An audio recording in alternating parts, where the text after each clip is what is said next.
So we don't want, it's Pascal talked of the glory and the scum. To reach our full humanity, it seems to me we need to understand both in tension. Now, Carl Jung The said unbelievable scum that lies in terms of our potential at the bottom of every heart. The extraordinary nobility, you call it the spark of divinity, I would say made in the image of a mighty creator. You've got to hold those things in suspension if you're to find your real humanity. And in fact, the way through to the good place is surely through the valley of darkness in the first place. Well, then you think, well, if it's possible to be enlightened, why isn't everyone enlightened? It's like, well, you don't get to paradise, you don't get to heaven without harrowing hell first, right? And who's going to do that? Like, that's a terrible thing to do. It isn't even clear that you can survive it. No, I mean, it's brutally damaging to come to terms with your own proclivity for malevolence, and so people don't do it, and it's no wonder. But the funny thing is, and this is also something that I think that people who've been watching my lectures have been attracted by, especially the young men. It's like, until you understand that you're a monster, until perhaps you even develop that as a capacity, you don't have the moral force to do good. And so not only is that descent to begin with necessary to scare you straight, right, to make you understand what exactly it is that you're dealing with, but you don't even have the strength of character to be good until you understand just exactly what sort of monster you can be. I have a rule in my book, Rule 5.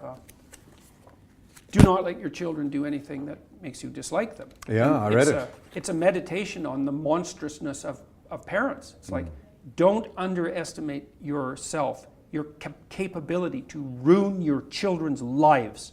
You let them act in a manner that makes you disapprove of them. You will take revenge on them in ways you cannot even imagine.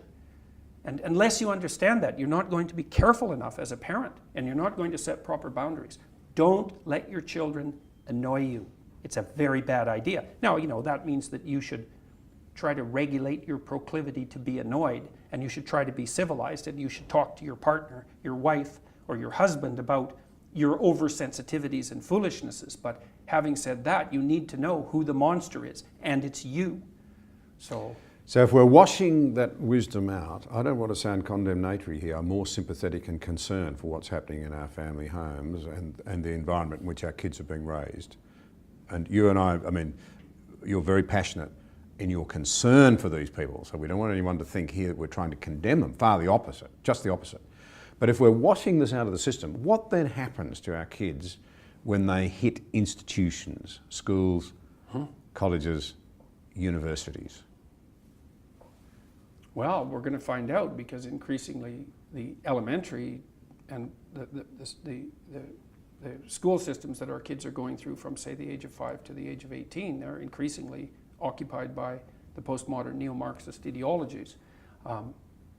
I think we have to learn to identify what those are. That's a start. I mean, there's buzzwords: diversity, inclusivity, equity. Equity, that's a no-go zone. Equity, that's equality of outcome. That's a preposterous, murderous doctrine masquerading in sheep's clothing. White privilege, systemic racism, gender, all of those. None of those as individual topics are necessarily off the table. And you can have an intelligent discussion about any of them except equity, because that's just a no-go zone. But to see those concepts emerge as a network of meaning, you know that you're in the presence of this pernicious postmodern neo-Marxist doctrine that's fundamentally ideological at its core. And people need to see that, and they need to understand what that means, and they need to stop it.